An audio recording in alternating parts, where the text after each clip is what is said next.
China, muli na namang naglunsad ng military exercises sa palibot ng Taiwan kung saan ay tinawag nila itong punishment o parusa para sa inaugurasyon ng bagong pangulo ng Taiwan. Talaga namang napakalupit ng China, military drills pa lang ay tinatawag na nilang parusa. Pero bakit nga ba hanggang military drills lang sila at hindi nila direktang magalaw ang Taiwan? Ano ang alas na hawak nila na tiyak kahit wala ang Amerika ay magagawa nilang pahirapan ng husto ang mga komunista? Iyan ang ating aalamin sa videong ito. Pero bago tayo magpatuloy, ay baka naman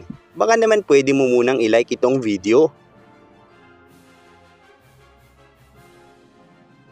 Alam mo ba na ang bansang Taiwan kahit mag-isa lamang ito ay may kakayahan itong pabagsakin ng China? At iyan ay sa pamamagitan lamang ng 2 ballistic missiles kung saan kapag ang missiles na ito ay magtagumpay na tumama sa Three Gorges Dam ng China, ay tiyak na magdudulot ito ng malawakang pinsala na tila ay makikita mo lang sa pelikula kung saan ay tinatayang 400 milyong buhay ang maaaring mawala, kabilang na ang lahat ng infrastruktura at maging ang mga armas pandigma ng China. Bukod pa rito ang malawakang pagkawala ng isa sa pinakamalaking supply ng kuryente sa bansa nila ay magdudulot ng kahirapan hindi lamang sa mga mamamayan nito, kundi pati na rin sa kanilang pamahalaan na tiyak ay mahihirapang pagsabayin ng digmaan at ang kaguluhang mangyayari sa loob ng bansa dahil sa labis na kahirapan. Sa laki kasi ng pinsalang ito maging ang kabuhayan ng napakaraming mamamayan ng China sa bahaging ito ng bansa ay tiyak na maglalaho na parang bula,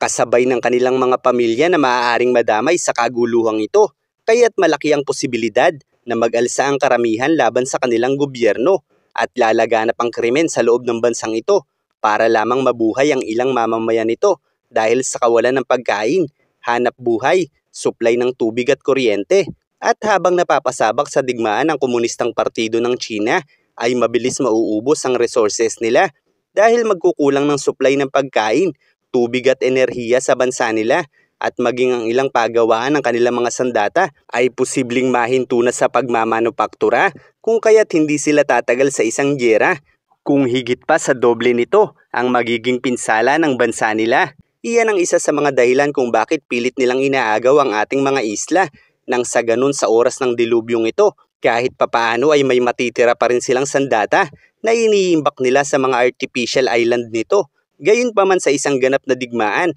ay mabilis pa ring mauubos ito dahil hindi naman dito nagmumula ang pagawaan ng kagamitang pandigma ng mga Chino. Kaya't kung mawawasak ang mainland nito ay hindi pa rin makatatagal sa isang digmaan ng mga Chino dahil sa mainland lamang din ito umaasa ang sandatahan nito sa pinakamalaking bahagi ng mga resources gaya ng enerhiya, bala, pagkain at marami pang iba. Kaya't mas pinalalawak nila ang mga artificial island nila upang makapag-restore ng mas maraming kakailanganin nila sakaling sumiklab ang giyera. Pero dahil nga sa laki ng populasyon ng China at sa liit ng mga artificial island nila, ay tiyak hindi pa rin ganoon karami ang mga resources na magagamit nila kung tanging ang mga artificial islands na lamang sa kanila ang matitira. Bukod pa riyan ay mas magiging bukas ang lahat ng kanilang kalaban para atakihin sila. Kaya ang Three Gorges Dam ng China, bagamat sobrang napakikinabangan nga nila, ay maaari rin itong maging daan sa pagbagsak nila kung talagang gigipitin nila ang Taiwan laban sa kanila.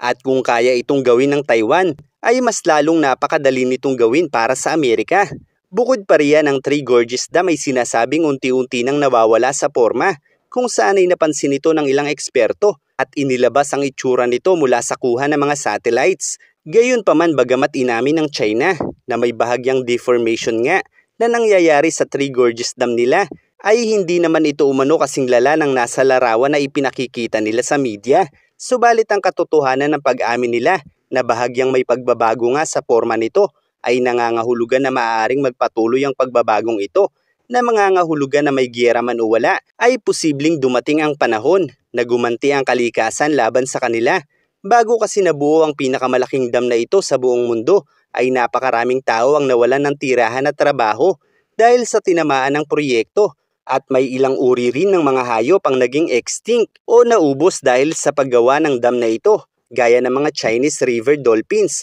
at Chinese paddlefish na nag-i-exist pa noon sa mundo. Kasama na rin dito ang pagguho ng ilang kabundukan dahil sa paggalaw ng lupa dahil sa pagpapalawak ng mga ilog na pinanggagalingan ng tubig nito. Kaya naman magsisilbing ganti ng kalikasan ang posibleng pagkawasak nito, habang magsisilbi naman itong pinakamalaking kapalpakan sa pamahalaan ng komunistang partido kung ang mismong mga bansang inaapi nito ang gaganti para sa kalikasan laban sa mga Tsino. Kaya't ang pagkakabuo ng Three Gorges Dam na ito ay isa lamang sa kahinaan ng komunistang partido, at sa bawat pagpatak ng ulan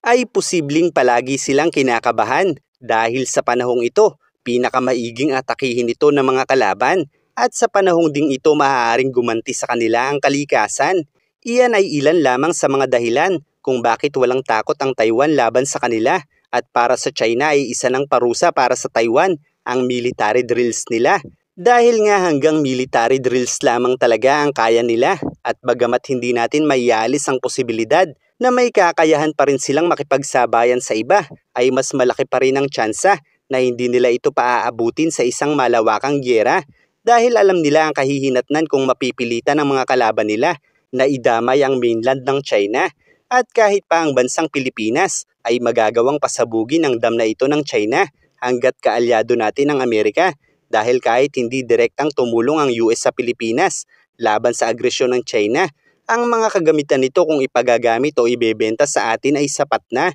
Kaya't malaki ang pakinabang ng Amerika laban sa banta sa Pilipinas ng China. Kaya't hindi man agad direktang tumutulong sa isang digmaan ng Amerika, ay hindi naman mawawala ang pagtulong nito sa pag-aarmas ng mga kaalyado nila, at hindi rin mawawala ang posibilidad na direktang tutulong talaga sila, dahil malinaw para sa lahat na ibinubuhos na ng China ang sandatahan nito sa mga islang inaangkin nila na nagiging banta laban sa Amerika. Kaya't direktang tumulong o hindi direktang tumulong ang Amerika ay may kalalagyan sila sa sandaling naisin nila na mapasabak sa isang malawakang gyera.